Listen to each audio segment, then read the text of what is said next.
Alors depuis 2 ans, j'ai 2 structures. J'en ai une qui s'appelle Oxeo, qui est spécialisée sur tout ce qui est le domaine de la certification, et que ce soit en qualité, en sécurité, santé au travail ou en RSE. Et puis j'en ai une autre qui est Formacom France, qui est sur de la formation et de l'accompagnement. Donc on a une équipe de consultants, ce qui fait que ça nous permet d'intervenir sur pas mal de spectres. La loi, la réglementation, les attendus sont les mêmes, que l'on soit artisan avec 3 salariés, que l'on soit total. Donc toute la vocation qu'il y a derrière, c'est de dire comment on peut aider toutes ces petites entreprises pour atteindre des objectifs qui sont réglementaires, des objectifs de management, des objectifs de progrès. Et donc en fait, moi j'apporte une version externalisée à l'ensemble de ces entreprises. Déjà la responsabilité de l'entrepreneur, d'amener les salariés finalement à repartir le soir, certes fatigués mais en bonne santé, et pour revenir le lendemain. Donc il y a des enjeux humains par rapport aux salariés. Et puis il y a des enjeux économiques de plus en plus forts. Aujourd'hui, vous avez l'entreprise qui a trop d'accidents du travail, même si elle fait un travail de qualité, elle ne peut plus décrocher un contrat chez EDF ou chez Total, voire même dans le secteur public. Donc il y a vraiment des enjeux économiques et des enjeux humains qui sont très très forts. Quand on est dans une TPE, on est polyvalent. Et quand on est polyvalent, il y a le cœur de métier sur lequel on peut supposer qu'on a le recul nécessaire pour pouvoir travailler. Et par contre, il y a tout le reste du métier où on n'a pas l'expertise, on n'a pas le recul pour le faire. Donc ça explique pourquoi on est exposé à plus de risques et parfois on est plus en danger, tout simplement. Voilà, toutes les données statistiques que l'on peut trouver d'ailleurs sur Internet, les données de la Caisse nationale d'assurance maladie, sont consultables, et on peut aborder la chose sur peut-être un secteur d'activité, et après il y a aussi le côté la profession en elle-même. Indéniablement, le secteur d'activité où il y a le plus d'accidents, où il y a le plus d'expositions, et lorsqu'il y a des accidents, ils sont le plus dangereux, c'est le BTP. C'est 10% de la population qui travaille dans le BTP, mais c'est 15% des accidents. Donc indéniablement, c'est le BTP. Et après, dans le BTP, on a tendance à expliquer que ça peut venir du public, c'est-à-dire la saisonnalité, ça peut venir des intérimaires. Et en fait, je m'étais servi du logiciel d'ailleurs Winlacy, et parce qu'on avait dedans, on avait saisi 10 années d'accidents du travail. Donc du coup, on avait pu faire une étude statistique sur cette accidentologie. Déjà, un premier point, c'est l'intérimaire n'est pas forcément plus accidenté que le salarié. C'est pas vrai, enfin, en tout cas pas dans cette société dans laquelle je travaillais. Ensuite, c'est pas forcément en fin de contrat que l'intérimaire est salarié. Moi, je m'étais rendu compte que les salariés, d'une manière générale, il y avait plus d'accidents du travail le mercredi. Alors je me posais la question pourquoi. Une première approche, on avait des publics qui partaient en déplacement. Et donc le lundi, mardi, mercredi, on est dans la phase entre guillemets du début de la semaine. Et à partir du mercredi après-midi, on est dans la phase où on commence à penser au week-end qui va arriver. Et il y a comme une sorte de déconcentration par rapport au travail. Il y a comme peut-être aussi l'envie de vouloir terminer un peu plus vite pour pouvoir partir, pas le vendredi à 14h, mais pourquoi pas le vendredi à 10h ou à 11h du matin, pour rentrer plus vite chez soi. Et donc il y a une sorte de réflexion sur l'organisation du travail qui se mettait en place. Donc voilà. Et ça, c'était grâce à des données statistiques qu'on a pu avoir, et on s'est rendu compte de ça. Je me suis également rendu compte qu'avec la crise de 2008, juste avant, il y avait une grosse charge de travail, et les gens, il n'y avait pas forcément beaucoup d'accidents du travail. Même s'il y a une grosse charge de travail, on est au boulot, on enquille les heures, on s'adapte aux heures. Par contre, l'accidentologie, elle a commencé à venir au moment où il y avait le début de la crise. Et là, du coup, on commence à avoir peur de perdre son job, de perdre son contrat d'intérim. On commence à se dire, à cacher des accidents. On a eu des cas d'intérimaires qui ne voulaient pas passer à l'infirmerie parce qu'ils venaient d'avoir un contrat de travail et ils avaient peur de le perdre, et donc du coup on dit rien. Alors Des fois, c'est pas grave, puis quand c'est une électrisation, ça peut avoir des conséquences dramatiques. Ça se fait sur la durée, à intervalles réguliers, il faut travailler avec la direction, certes, avec les salariés sur le terrain, et puis évidemment, sans oublier, parce que c'est le maillon indispensable, c'est tout le management tout intermédiaire qui se retrouve à devoir gérer ses obligations par rapport à salariés de terrain et en répondant aux objectifs de la direction. On est dans le management et quand on met en place un système de management, c'est pas simplement pour obtenir un certificat MAS ou un ISO 9001. Ça implique qu'il y ait un changement culturel dans l'entreprise. Donc c'est un accompagnement qui va se faire sur 1 an ou 2 ans. Moi j'ai des clients qui me demandent de leur faire passer une certification. Allez, ça dure 12 mois, mais si c'est juste pour apporter le fond documentaire, je suis quasiment persuadé que je vais pouvoir revenir faire des formations sur le management, parce que de toute façon, l'entreprise, elle aura toujours un problème, c'est comment faire pour alimenter son fond documentaire, sa traçabilité documentaire. Un système de management, quand on le met en place, on travaille vraiment sur un changement culturel, et il faut plus travailler sur l'accompagnement au changement de culture que de travailler sur mise en place du certificat MAS, mise en place de HSAS et ainsi de suite.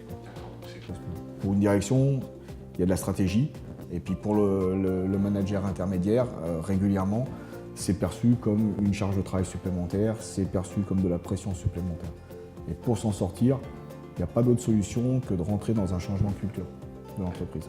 Par rapport à mes clients, en fait, aujourd'hui, j'ai une approche, je me place comme un référent sécurité. Et les termes légaux du référent sécurité ne sont pas vraiment précisés. C'est une personne qui est compétente en sécu. On peut se contenter de faire du suivi de documents uniques. Mais moi, je vais plus travailler justement sur l'accompagnement récurrent. L'idée, c'est de venir 1 à 2 journées par mois et puis de travailler en background sur le suivi documentaire, préconiser ce qu'on appelle des causes de sécurité, préconiser des temps de communication. Et après, on va sur le terrain pour essayer de discuter avec les dirigeants, avec le management intermédiaire. Et par contre, je ne suis pas dans la prescription one shot. Je peux venir une journée pour faire un diagnostic, mais ça, et derrière, éventuellement, on préconisait des actions. Mais si on me demande de venir faire un conseil, je ne vends pas une prestation de 3 jours. Ça n'a pas de sens. Il faut venir sur du long terme. On sait très bien qu'il y a à peu près 10% de la formation qui est retenue par la suite. Donc quand moi j'aborde une formation sur ces thèmes de système de management, ce que j'aime bien mettre en place derrière, c'est j'arrive pour vous donner les clés, les outils, et derrière en fait je reviens quelques temps plus tard pour voir si ces outils ils sont bien utilisés. Un système de management, ça implique qu'il y ait une discussion entre les différentes hiérarchies de l'entreprise. Et donc du coup on rejoint presque un mot qui est tendance, qui va être la bienveillance. Parce qu'à partir du moment où on commence à mettre en place de la discussion sur les différents échanges, la discussion, ça veut dire qu'on accepte l'erreur, on accepte les remarques, on accepte les pistes de progrès, on accepte de lâcher parfois une somme pour aménager un poste de travail, on accepte la différence. Et donc tout ça fait que quand on met en place un système de management, on est déjà dans une spirale vertueuse. Alors j'irai pas jusqu'à la bienveillance, parce que je pense que le mot bienveillant, maintenant il commence à être galvaudé au niveau d'une entreprise. Et puis on est quand même dans une relation commerciale. Quand on va bosser, on n'est pas là pour jouer aux échecs toute la journée sur l'ordinateur. Donc la bienveillance, c'est bien, mais l'écoute, le dialogue, le management parfois participatif, reconnaître que les collaborateurs ont des bonnes idées, s'appuyer sur les remarques terrain, faire des remontées d'informations. Tout ça fait que globalement, on est dans un système de management qui est performant et qui va profiter à l'ensemble de la démarche qualité, à l'ensemble de la démarche sécurité au travail, l'ensemble de la démarche RSE qui a du mal à prendre mais qui est pourtant indispensable et qui est à l'avenir. Donc voilà, en fait, c'est pour ça que c'est intéressant de mettre en place un système de management. Je vais vous donner voire même 2 anecdotes. Une qui concerne la prévention et et le bien fondé de la prévention par rapport à un chef d'équipe et une qui concerne un salarié. Le chef d'équipe, un jour j'ai un chef d'équipe qui m'appelle en me disant David, demain je suis convoqué chez le substitut du procureur par rapport à l'accident qu'il y a eu il y a 8 mois. Qu'est-ce qui va m'arriver, qu'est-ce qui se passe et tout ça. Donc on prend l'avion, on se rend sur le site. Le substitut voulait faire un rappel à l'ordre à mon chef d'équipe parce qu'il y avait un accident sur le chantier. Et on a réussi à démontrer que l'intérimaire, en l'occurrence c'était un intérimaire, que l'intérimaire, ça faisait 5 ans qu'on le faisait travailler, que ça faisait 5 ans qu'il participait à des causeries sécurité, qui sont des petits temps de discussion autour de la sécurité. Ça faisait 5 ans qu'on le formait, ça faisait 5 ans qu'on l'auditait sur les chantiers. Ça faisait 5 ans qu'on le faisait participer au plan de prévention, qu'on lui transmettait des informations de plan de prévention, qu'il était au courant du document unique. Donc en fait, on a pu démontrer au procureur que finalement il y avait une véritable prévention et une culture sécurité qui se mettait en quête dans l'entreprise et que l'accident, s'il était là, c'était pas de la responsabilité du chef d'équipe. Donc ça, la prévention, là, elle a permis, le corpus documentaire qu'on avait réussi à garder, à gérer, a permis de démontrer que notre chef d'équipe, il était compétent, qu'il y avait véritablement un management de la sécurité et il n'y a pas eu de rappel à la loi. Le deuxième exemple que j'ai, qui concerne plus un salarié, on travaille dans une société d'échafaudage et la société d'échafaudage, on a des échafaudeurs qui utilisent des harnais, qui doivent s'assurer, parce qu'on comprend bien que si on fait une chute d'un échafaudage, même de 3 ou 4 mètres, en fait c'est potentiellement mortel. Donc la tolérance zéro sur le port du harnais, c'est pas possible. Alors c'est pas possible pour nous en tant que société d'échafaudage, mais c'était pas non plus possible pour le client chez lequel on intervient.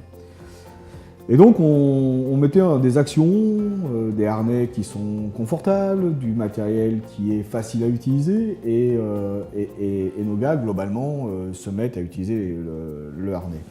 Mais il y a des irréductibles. Il y a des irréductibles. Et je pense notamment à un irréductible qui ne voulait pas mettre son harnais, ce qui nous amenait des tensions au sein de l'équipe, des tensions avec notre client. Des risques de se faire exclure du site en fait.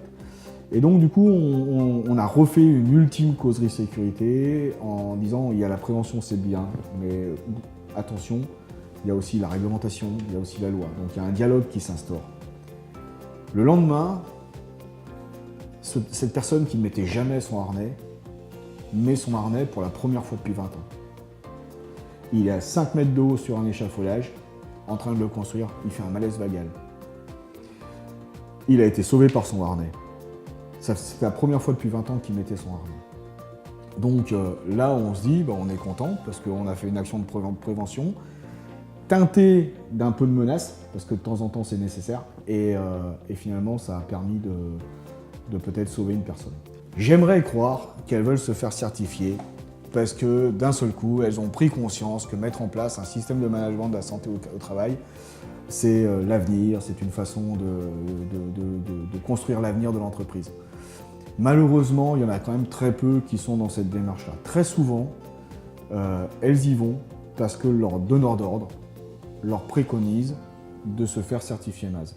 Le MASE, ça vient à la base du secteur de la pétrochimie, et c'est Total qui dit moi je mets en place un système de management de la sécurité sur mon site, je veux que les entreprises qui rentrent dans mon site aient un comportement qui soit adapté au regard de mes salariés. Parce que comment dire à mes salariés vous portez des casques, vous faites comme ci, vous faites comme là, et puis à côté de ça on se retrouve avec des entreprises intervenantes qui font un peu n'importe quoi. C'est difficile à manager. Donc du coup, on préconise à ces entreprises de se faire certifier pour qu'elles aient un engagement et un progrès en termes de comportement sécurité. Et on a dépassé le stade de Total, parce qu'au final, à la base, dans le référentiel MASE, il y avait un point du référentiel qui disait « Moi, entreprise MASE, je m'engage à faire travailler des entreprises MASE ». Donc du coup, il n'y avait pas d'autre possibilité que de dire moi, société d'échafaudage, je veux faire intervenir 3 intérimaires, je ne ferai intervenir que des intérimaires d'une société de travail temporaire Mazé. D'accord ? Donc c'était un peu la chaîne qui fait que ça a été très bien fait. Au résultat, aujourd'hui, c'est quasiment, je crois que c'est le référentiel le plus utilisé en termes de sécurité en France, quoi, devant OHSAS par exemple. Et c'est un référentiel qui a l'avantage d'être très opérationnel. C'est-à-dire que, certes, on se pose la question, est-ce qu'on respecte le règlement intérieur, la loi, le règlement, le code du travail, mais c'est avant tout, est-ce que vous faites ? Non, vous dites que vous allez faire des causeries sécurité, est-ce que vous faites des causeries sécurité ? La direction dit qu'elle s'engage dans un système de sécurité, est-ce que la direction, on la voit animer elle-même des causeries sécurité, participer à des réunions mensuelles, est-ce qu'elle prend le temps d'organiser des réunions sécurité avec le CHSCT, avec les délégués du personnel, avec des représentants de la santé et sécurité, est-ce qu'il y a un plan d'action ? Donc on fait c'est par la preuve finalement que le MAS ça fonctionne, c'est par la preuve. Les difficultés pour le suivi de tout ça, parce que finalement, comme il faut des preuves, on ne peut pas se contenter de dire, moi chef d'entreprise, je suis allé sur un chantier, faire une visite de chantier. Non, il faut le prouver que quand on a fait la visite de chantier, on a fait une visite de chantier et qu'on a apporté une attention particulière à la sécu, pas simplement à la production, à l'avancement du chantier. Donc du coup, il faut des preuves. Donc ça veut dire qu'il y a toute une gestion documentaire à mettre en place. Et ça peut être là que ça peut devenir compliqué. Parce que vous avez des petites structures où vous avez des assistantes qui sont formidables, qui sont carrées. Et franchement, moi je vais là-bas, je vais faire un audit interne en vue de préparer l'audit de certification. Tout est carré, je demande un papier, ça sort. Et puis il y a des entreprises, c'est compliqué. Des entreprises qui oublient d'envoyer le suivi semestriel, des entreprises qui se prennent donc des remontrances de l'administrateur du MAS. Vous avez des entreprises qui ont constaté une anomalie mais ne l'ont pas tracée. Et donc du coup, c'est plus tard. Qu'on fait des causeries sécurité mais qu'on oublie de faire signer les gars. On ne peut pas prouver qu'il y a eu des causeries sécurité. Donc tout ça fait que c'est compliqué. Il y a un autre aspect qui est très compliqué et aujourd'hui difficile à résoudre, c'est par exemple les réunions sécurité. Moi, j'interviens, je suis référent externe. Je vais, en fonction de l'accidentologie, des risques de l'entreprise, prévoir à intervalles réguliers de faire des causeries sécurité ou des réunions d'information sécurité. Je préfère le mot causerie parce qu'il implique qu'il y ait un dialogue. Donc ça veut dire qu'on fait passer un message, mais on attend à ce qu'il y ait une remontée d'informations. Alors que dans la réunion d'information, ça peut être juste très directif. Et donc la causerie, à partir du moment où il y a un dialogue, mais je suis avec des entreprises du BTP. Donc ça veut dire que j'ai une équipe de 3 personnes qui part à 6h du matin pour aller sur un chantier à 200 km. J'en ai une de 8 qui part à 8h du matin parce que le chantier il est juste à côté. J'en ai une de 5 qui est partie toute la semaine. Et donc comment je fais pour animer ces causeries sécurité et pour suivre finalement le déploiement de cette causerie sécurité. Et ça c'est compliqué. Donc la mise en place par exemple d'une structure, d'un logiciel qui permettrait d'avoir une gestion documentaire et notamment avec par exemple des chefs d'équipe parce que maintenant tout le monde a un smartphone, donc avec son smartphone peut se connecter sur une plateforme pour pouvoir avoir la causerie sécurité qui a été émise par le référent sécu, le responsable HSE, et c'est un bel outil ça, parce que du coup il y a maintenant la possibilité de dire voilà, j'ai fait ma causerie sécurité. Quand on met en place un système de management de la sécurité, tout ça, ça sert à améliorer l'anticipation, le dialogue, le retour d'expérience et donc l'organisation. Parce que finalement, tout ça, ça travaille sur l'organisation. Et donc, tous les outils qui peuvent nous aider à faciliter l'organisation sont les bienvenus. En fait, moi, quand j'essaye de me présenter, finalement, je ne suis pas un responsable qualité, un responsable sécurité. Je ne suis pas un référent externe. En fait, je suis un facilitateur. Et l'idée, c'est d'arriver à dire on va faciliter l'organisation sur quel que soit le modèle que c'est. Parce que tout ce qui va faciliter cette organisation, permettre à l'organisation de se mettre en place et de l'harmoniser, finalement, est un progrès pour le travail, pour les conditions de travail, pour la qualité du travail, pour la relation avec le client, la relation avec les fournisseurs.